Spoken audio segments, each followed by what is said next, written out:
If your morning is straight, your day is straight. And when your day is straight, your life is straight. So it's like you're saying, when your morning is good, your life is good. When your morning can be salat on time, istighfar, it begins with a beautiful supplication to Allah between you and nobody else there, just you and Allah there, and you get to have a conversation with Allah that morning. That entire day you will enjoy the blessings of that experience. Everything about that day will be blessed.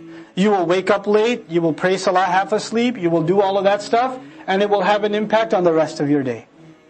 And when you do that istighfar to Allah in the beginning of that day has barakah, which makes you a more sabir, more sadiq, more qanit. And all of these qualities, you get more and more of them because you started with that. On the one hand, you have those who want to shun the world. And on the other hand, you have those who want to embrace the world and say, making more money and, enjoying more dunya, etc., etc. It's part of life and we have to do it, etc., etc., without consideration for the spiritual harm of indulging. The harms of, going into indulgence. Because it can really slowly start eating away at your heart. From personal experience, and I'm sure you've experienced this too, the more dunya we immerse ourselves in, even though Allah has made much of it halal on us, the more we immerse ourselves in it, the harder it becomes for us to be spiritually connected to Allah. It starts getting harder and harder. It gets harder to cry in salat. It gets harder to concentrate in a dua. It just gets harder. The more movies you're going to watch, the less Qur'an you're going to like to listen to. It's not a fatwa, it's just going to happen. That's just how it is. That's just how life is. So this balance is something one has to learn. وَالْقَانِتِينَ. And so those who are subservient. And of course, if this world has been beautified, but Allah has beautified the next world far more. He has beautified that next world far, far more. Then infaq is actually a key to strengthening one's faith in the afterlife. Why? Spending in the path of Allah, as I've described before, is depositing in your next life. There are some accounts and some investments like IRAs and things like that. You don't get to retrieve those funds until you're 59 and a half years old. Right? You're in your retirement age. Now you can retrieve those funds. Okay? Us spending in the path of Allah is essentially a retirement plan. That's essentially what that is. And the more money you put in it, the more you're looking forward to withdrawal day. If you haven't put much in it, then you're enjoying life now. But if you start putting money away, it's not money you have access to right now. It's not. But the only thing that consoles a person is, what? It's better for me in the long run. And you'll find people even in the worldly sense. There are people who just want the monetary benefits right now. They're not able to invest in long-term investments. They don't have that kind of patience. When the business opportunity comes in, it says, you're going to get the return on your investment in about 10 years. It's 10 years? No thanks. I'd rather hold on to my money right now. Even if it's not going to grow or multiply over time, I don't have that kind of long-term thing. I'm too impatient for that. Where did this ayah begin? As-sabirin. People who are going to engage in a long-term investment have to have what to begin with? Have to have patience. They have to have patience. And if they have that patience, then when they get to that subservience and the call is made, they're able to spend without a problem. They're able to let go of one of the things that gives them, what gives us comfort in life is money. Without money, you can be in discomfort. And money is a source of comfort. And then the next comfort that even the poorest one enjoys is sleep. That's one form of comfort everybody can have. Even the one in torment in life, when they're asleep, they're asleep. All their problems are gone, at least during those hours of sleep, right? So that next piece of life that one really enjoys has been taken away because someone who really wants the akhirah is al-mustaghfirina bil-ashar. And those who make istighfar at what time? Early mornings. They sacrifice their sleep. They take away that other comfort, that comfort that everybody has. So there's this special comfort from money. They start letting go of that for an eventual comfort. And then there's the daily comfort, and that is that of sleep. People can hate anything else. They'll love sleep. Sleep is something, I know kids hate it, right? But then and most kids, they hate waking up. They're really cranky if they hate sleeping. Once they fall into it, they love it. وَسَارِعُوا إِلَى مَغْفِرَةٍ مِّن رَبِّكُمْ. And rush to forgiveness that comes from your master. وَجَنَّةٍ عَرْضُهَا السَّمَاوَاتُ وَالْأَرْضِ. And a jannah, a garden, whose expanse is the skies and the earth. أُعِدَّتْ, it has been thoroughly prepared, completely prepared for people that have taqwa. Allahumma ja'alna minhum.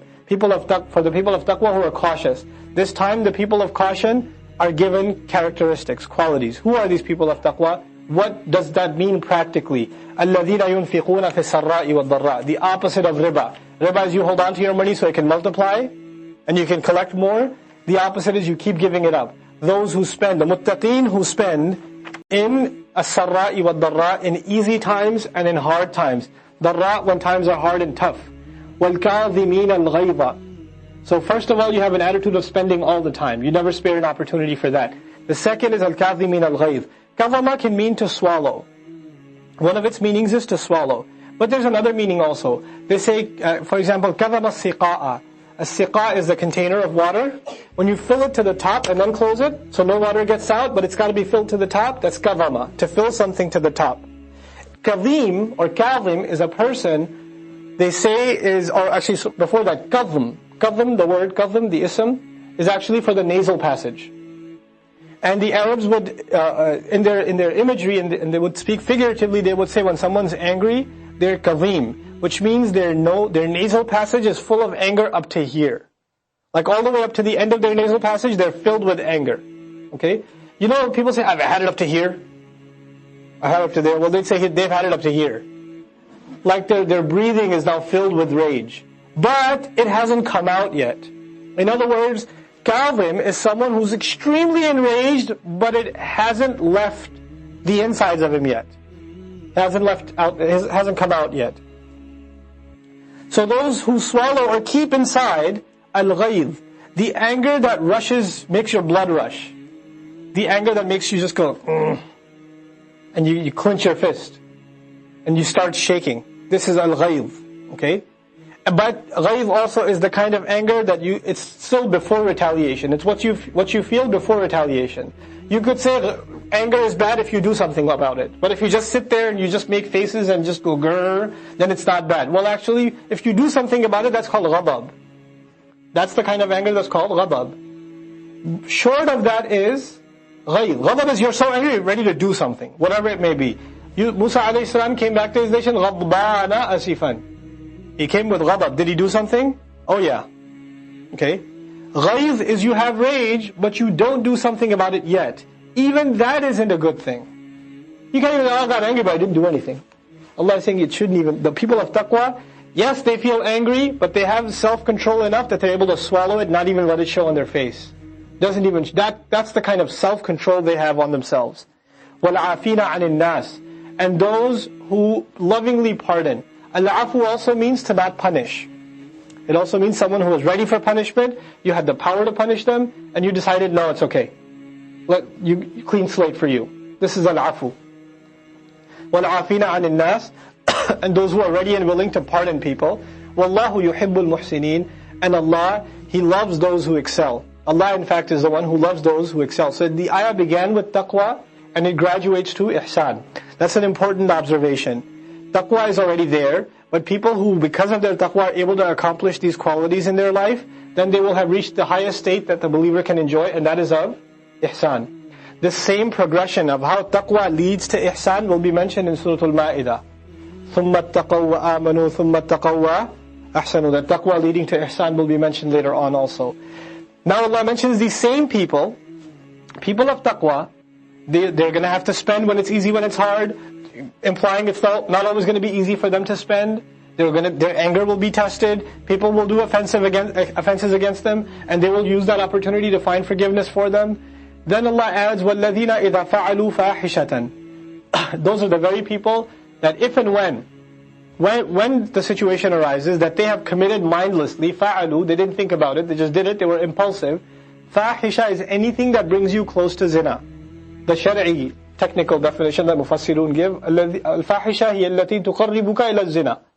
Whatever will bring you close to fornication, adultery, that's fahisha. Whether that be a glance, whether that be something you're looking at online, whether it's something on a computer or TV screen, whether it's filthy words, whether it's filthy music, whatever it may be, it can take many forms. In simple terms, you can say whatever's lewd, shameless, vulgar, indecent, this fahish. Okay? And it says fahishatan, it's nakira, which implies they mindlessly do any act of shamelessness. It happens. They did something indecent, and they got impulsive and they committed such an act. Not the worst of it, az-zina, anything short of that too.